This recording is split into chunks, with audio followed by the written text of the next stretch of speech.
জোট বাঁধো, তৈরি হও। সেই জোট সেই রক্ষা করবে পশ্চিম বাংলাকে, রক্ষা করবে কৃষককে, রক্ষা করবে শ্রমিককে। এমন একটা রাজ্যের সরকার, যে রাজ্যের সরকার কোনো কৃষক নিয়ে কথা বলে না। এমন এক রাজ্যের সরকার, যে রাজ্যের সরকার শ্রমিক নিয়ে কথা বলে না, মৎস্যজীবীদেরকে নিয়ে কথা বলে না। মানুষের পাশে কে দাঁড়াবে? জিনিসের দাম বাড়িয়ে দিল। ভোটের আগে পেট্রোলের দাম 106 টাকা, আর ভোটের পরে পেট্রোলের দাম হয়ে গেল 113 টাকা।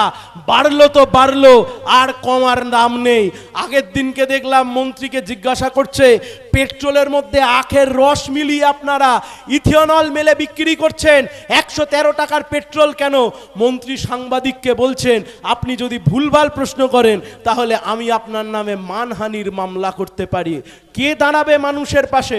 গ্যাসের দাম বাড়ছে, পেট্রোলের দাম বাড়ছে, ডিজেলের দাম বাড়ছে, কাল ঘাম ছুটে যাচ্ছে একজন মানুষের পরিবার চালাতে গিয়ে। তাই এই কাজ যদি করতে হয়, এই লড়াই যদি লড়তে হয়, বামপন্থীদের লড়াই মানে রুটি রোজগারের লড়াই।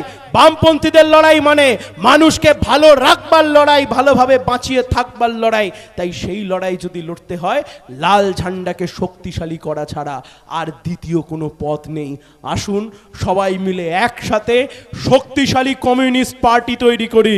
যে শক্তিশালী কমিউনিস্ট পার্টি বেকার যুবক যুবতী, মা বোন থেকে শুরু করে আমার শ্রমিক কৃষক মজদুর ভাইয়েরা, মধ্যবিত্ত থেকে নিম্ন মধ্যবিত্ত, সবাই মিলে একসাথে এক সুন্দর ভারতবর্ষ, এক সুন্দর পশ্চিমবঙ্গের জন্য এক শক্তিশালী কমিউনিস্ট পার্টি গঠন করবার লক্ষ্যে এই লড়াই আমাদেরকে চালিয়ে যেতে হবে।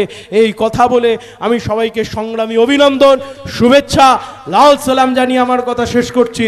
ধন্যবাদ। আর এখানে আমাদের নামখানা এরিয়া কমিটি, তাই তো? নামখানা এরিয়া কমিটি এখানে এত সুন্দর আয়োজন করেছেন, এত কমরেডসরা এখানে আয়োজন করেছেন, আপনারা এত সংখ্যায় কমরেডসরা এখানে এসছেন। আমি নামখানা এরিয়া কমিটিকে লাল সালাম জানাচ্ছি, আপনাদেরকে লাল সালাম জানাচ্ছি। আপনাদের এই স্পিরিটকে, আমি লড়াইকে কুর্নিশ জানাচ্ছি। আপনারা এই সময়তে বৃষ্টিকে মাথায় নিয়ে এত সুন্দর সমাবেশ তৈরি করেছেন। সবাইকে অসংখ্য ধন্যবাদ। ভালো থাকবেন।